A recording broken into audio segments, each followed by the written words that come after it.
Hey y'all. Okay, okay. So something happened, y'all.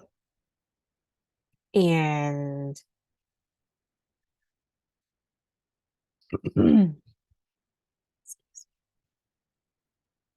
something happened, y'all.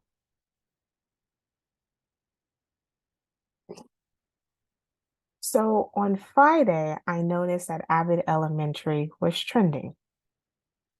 And so I posted saying, fun fact about Abbott Elementary. The students are doing actual worksheets for school. The papers are not props. I love that even more because in between shots, the actors help them with their work. Hashtag PaleyFest. This tweet, this tweet now has, today is 2 days later, 2 days. This tweet, hold on, it's pulling up, it's pulling up, it's pulling up. Okay. 1 million. Look, 1,131,621 impressions. It has 37,810 likes, 4,000 retweets, and 198 quotes. Crazy, right? So it made me think maybe I should do a video on Paley Fest.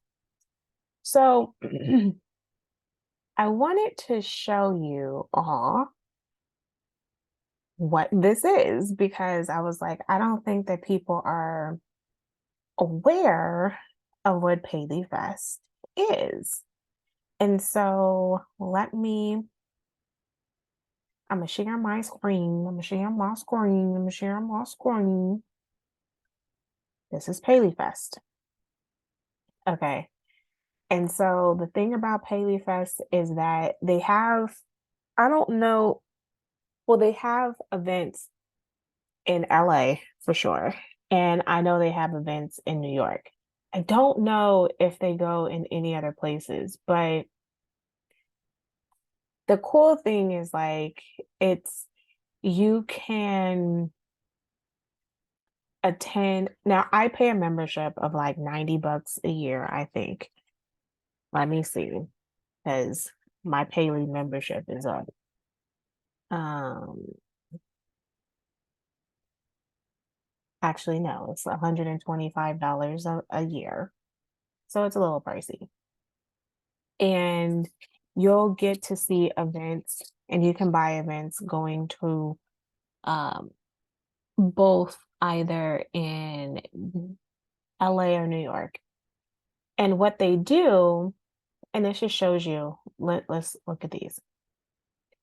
Um, so you get a sense where, and they do have some viral, like some viral events. I didn't go see any of these because, and it'd be interesting because I mean, I do watch all of the Apple material, but I did not. Anywho, what they'll do is that they'll give you you are able to purchase tickets to go sit down and watch an episode, and then you get to hear and talk to the major stars. Sometimes you have the developers, etc. Right. And so you get to see this is what they did last year. And honestly, I don't know, you don't know what what's gonna happen. So my first year was like 2 years ago, and I did the last season of Blackish.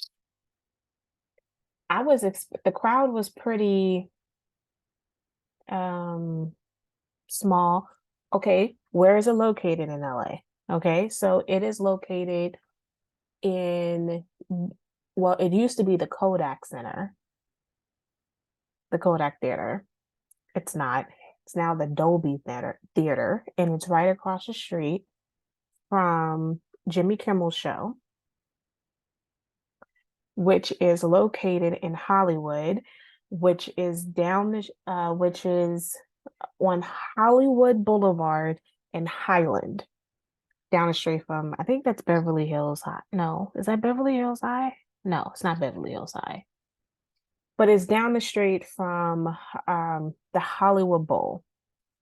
And I can't think of the name of the high school, but there is a high school down the street. It's not that famous. Well, somewhat famous. Beverly Hills High is the more famous one because of 90210.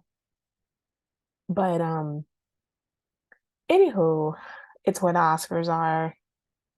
Um, it's interesting because it used to have, when it first opened, really, it used to have a lot more stores. Like I think there was a no, it wasn't a Gap, it was an Express. It used to have an Express. They still have the Mac store there. I don't know if you care about all that, but there's a ton of restaurants. There's a Hard Rock Cafe, and it's actually the first time I've been to the Hard Rock Cafe.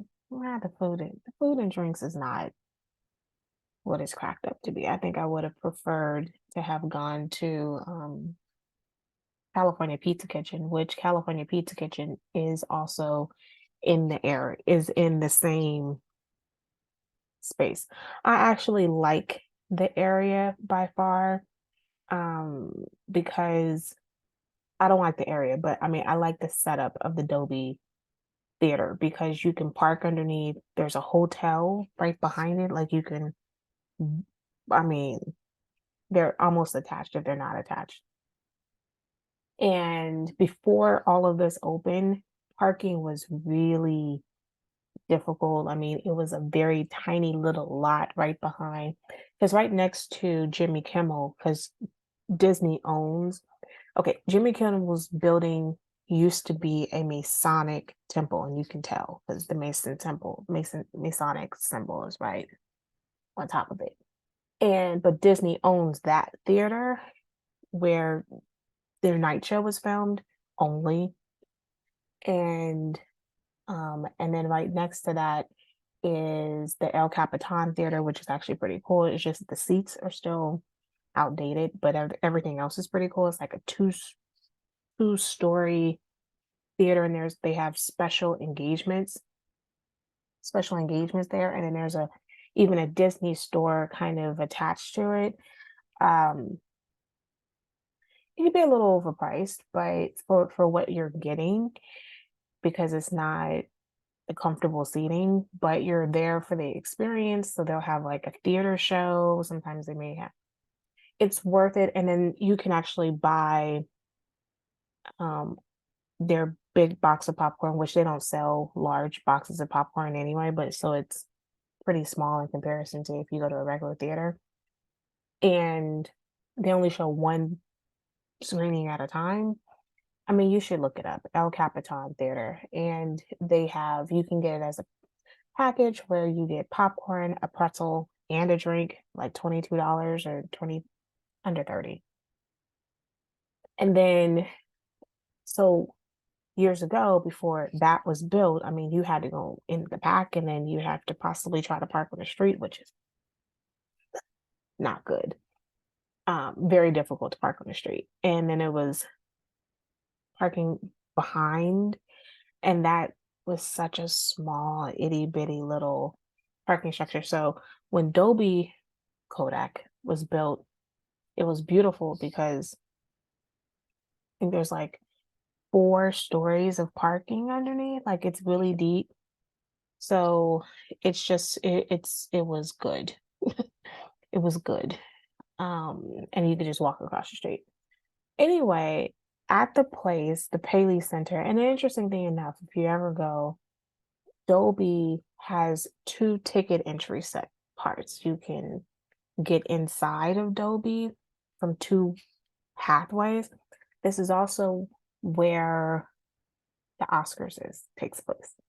And it is fascinating because you can clearly see how the seats are taken, especially on the first floor. You can easily see how the seats are placed in and removed and placed and removed, so there's that. Um, with that being said, I went this year. They had the Mandarin. I did not go see the Mandarin, but they did have the Mandarin this year. And then um they also had the um Abbott Elementary, and I did go see Abbott Elementary. And I want to bring up I'll bring up a couple of pictures. And okay, so you first see a complete episode, and with no commercials. So they bring the screen down, you see the whole episode, you're excited, right? And then afterwards, out walks, they introduce each individual person, and out walks and sits the cast. Okay. So after the cast is sitting, and by the way, there are two other people that are a part of the cast that did show up, the two other main characters, the principal and the other teacher does show up via Zoom, and they were really funny. I will make absolutely Ava, the teacher, the principal, she's like, part of Ava's just like me, and part of it is just not. So I thought that was really, really fun for sure. Um, Also, let's make me pick. Oh no, not that big, right? Also, during the time, you also had Quinta, who is the writer, developer, actress. And she also was there. This is also the day that she was involved in doing SNL. So, she had she was very limited on her conversation that she could provide for us. But we had so they get to speak for they spoke for about an hour, maybe an hour and 15 minutes or so, no more than an hour and a half. And of course, I'm shocked because when this happened in April, and for those of you who do not know, um, sh- one of our main characters was in Africa. So I was like, oh my gosh, with who is she in Africa with? Our great vice president, Freudian slip, um, Kamala Harris. If you don't know, her husband is a politician. So it makes sense that she was there, and here we are. So I was absolutely standing ovation for freaking sure. So I'm giving all this information and backdrop so that you can understand that this is kind of where where I received my information from, right? And let's see if this is another better picture. Um, this is also where I got my information from. This is also the day.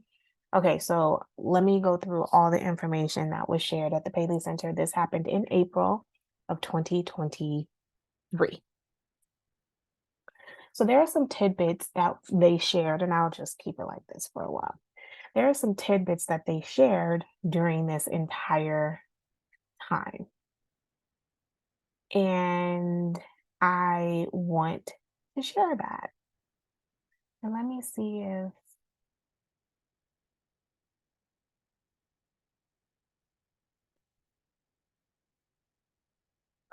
okay. And so some of the things that they share, um, okay, some of the things that they share is this, that um, that Quinta's vision was for it to look exactly like the Philadelphia public school system.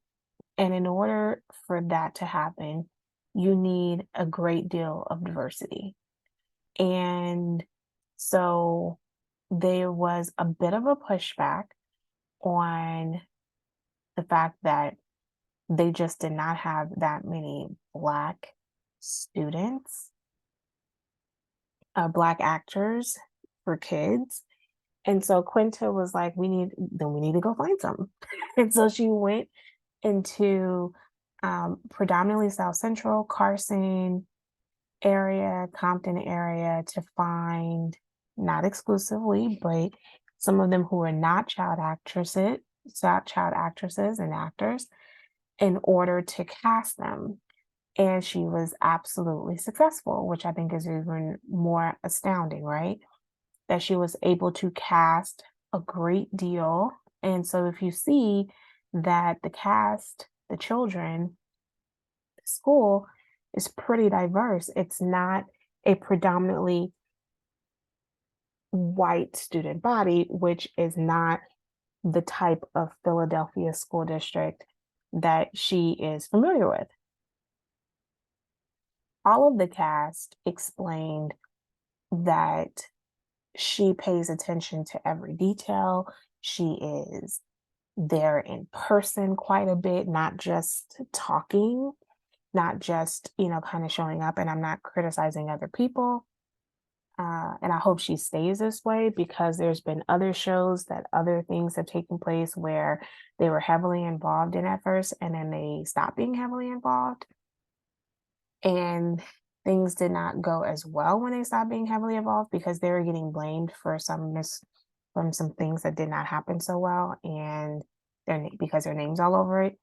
So um so you do have to be careful with this. And so she's heavily involved with the idea of making things, she doesn't want to make things look too pristine. They talked about how, I need to get all the characters' names right. Because I don't, because I mean, I love the show, but you have to forgive me. I don't know people's names well. And that's just how this rolls. Um, okay, so they talked about like she would watch she will walk down the hall and if she looks at, that like maybe the flyers are too pristine. So Tyler James Williams here was like, nah, we gotta tear this a little bit or ruffle it up. So the notion of making it look authentic, like this is a public school. And I think what also helps, because Lisa Ann Walter, who is this lady here, she was saying how the students kind of that they've the students, the cast that are students, have been casted according to the grade that they should be in based on their age. So if I hired you as a kindergarten and you started off in Shirley Ralph's class, then um, then the next season you end up being in the first grade, which is in Quinta class.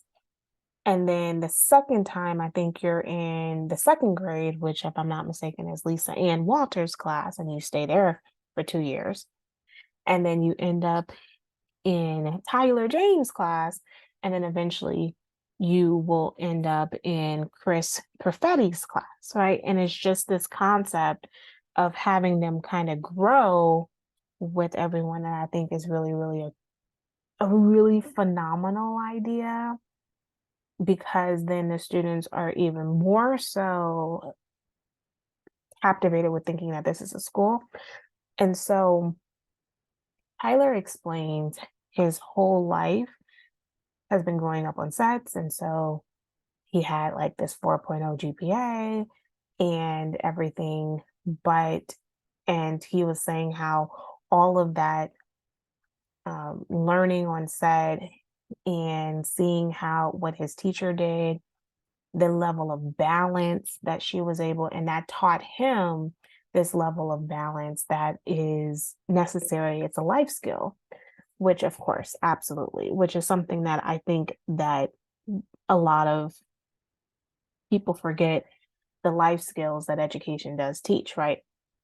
So, um, one of the things is that he would in between, like he's given this, because if you're a kid actor, you have a tutor slash teacher on set, and so they have to kind of give you lessons, etc. Since you can't be in school and you have to be on set for hours, right? And so all of these kids you have on set, like there's a lot of kids that you have on set in these individual classes. And so they're given their homework and their classwork from their tutors during the scene. And so if you watch the show in the scene, they're walking around with their papers and they're doing their actual lessons. And the coolest thing that you notice is that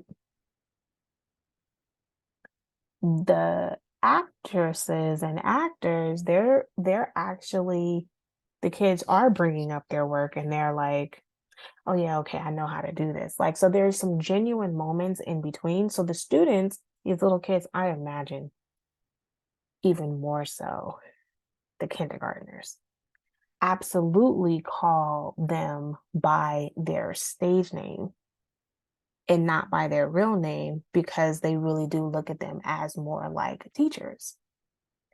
And I'm gonna tell you that when they mention that in the room, the room erupted, because during the question and answer period, you had a lot of people who were educators, and a lot of them were like, it's not just your interactions with students, it is the politics behind it, the teacher's room, all of those different things that are so genuine that it's very difficult.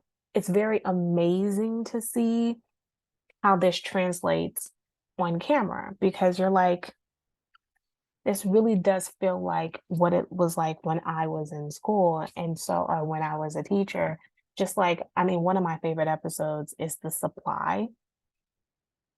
the amount of supplies the fighting to get supplies, etc.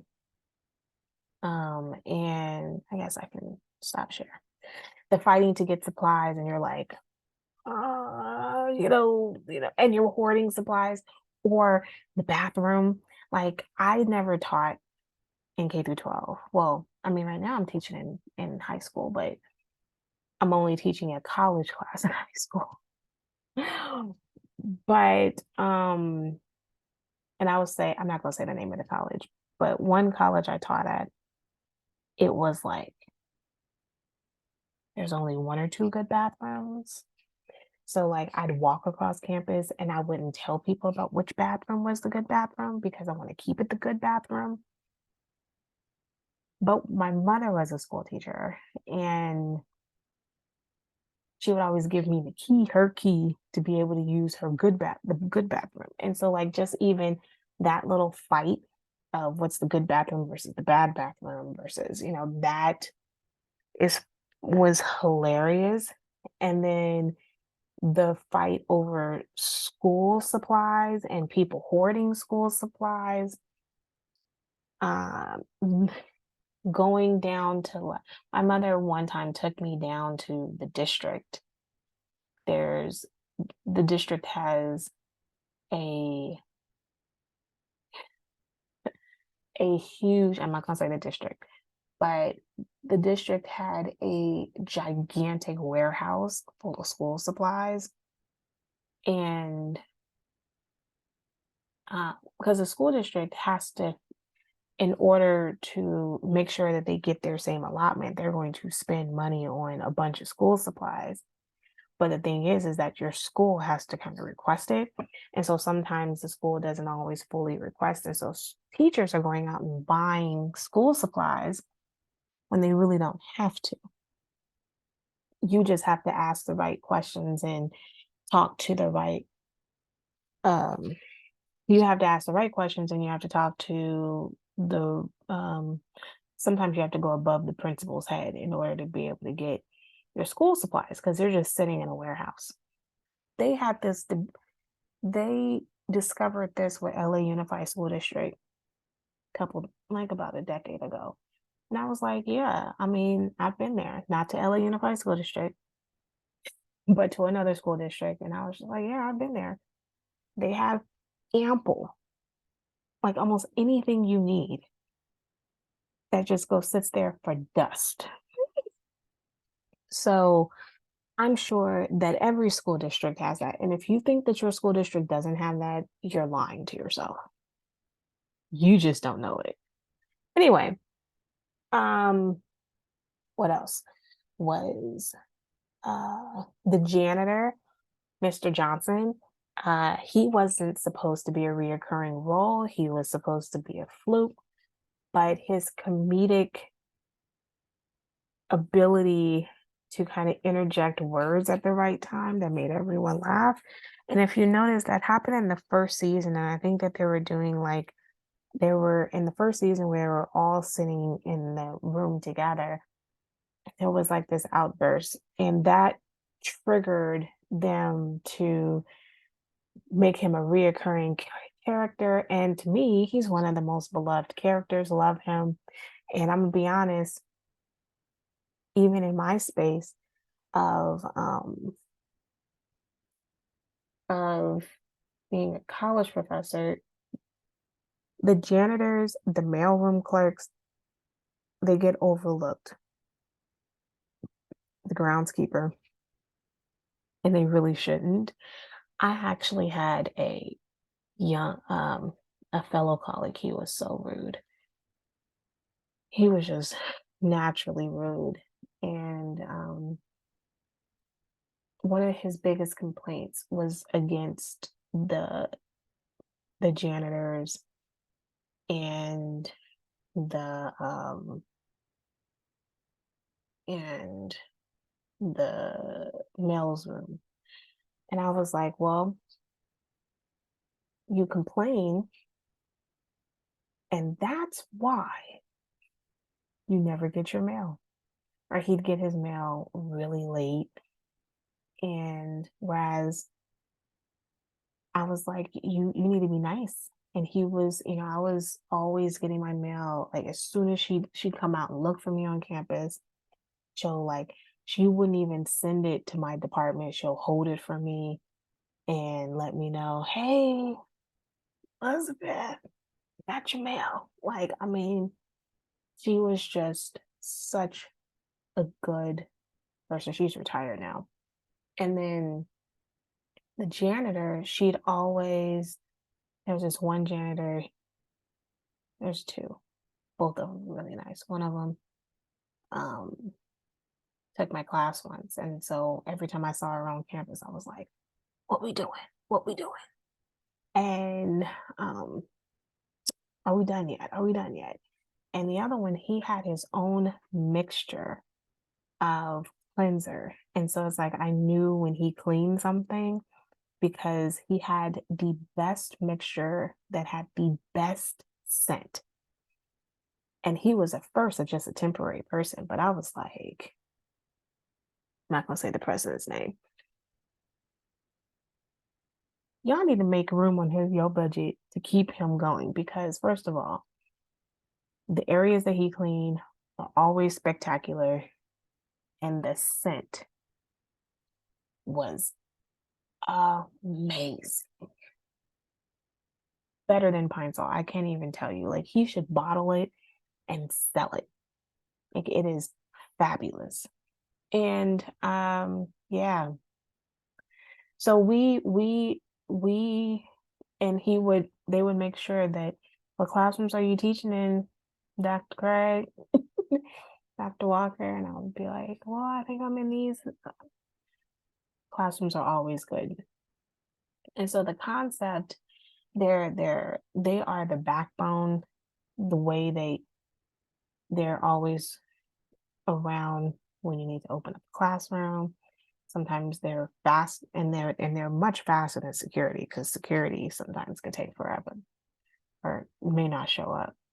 And um, and so you just love Mr. Johnson. And so it's so fascinating because you also had Mr. Johnson barely spoke, but every time he did, we are highly like the crowd was great. Um, so overall, and then there's one major thing which we all know now, but uh and actually she spoke to the crowd when they're like, we have one more announcement. Everything goes black. We get to meet Quinta's mother. Right? And then when crowd goes, and then when all of a sudden she's on screen saying, I am Josh Benson, right? And you are like, "Ah." And she's like, I love the show. She she talked to Quentin and was like, hey, if you ever have a role for me, put me on the show. And she's like, we have a role for you. You could be my mom. And it was just such a good fit. And I did see the episode. It was such a good episode. So I just think the show is really great, really cool. My phone is still blowing up 2 days later. That is my experience on the Paley Center and all that I know about Abbott Elementary. That is really good. Hope you enjoy the show.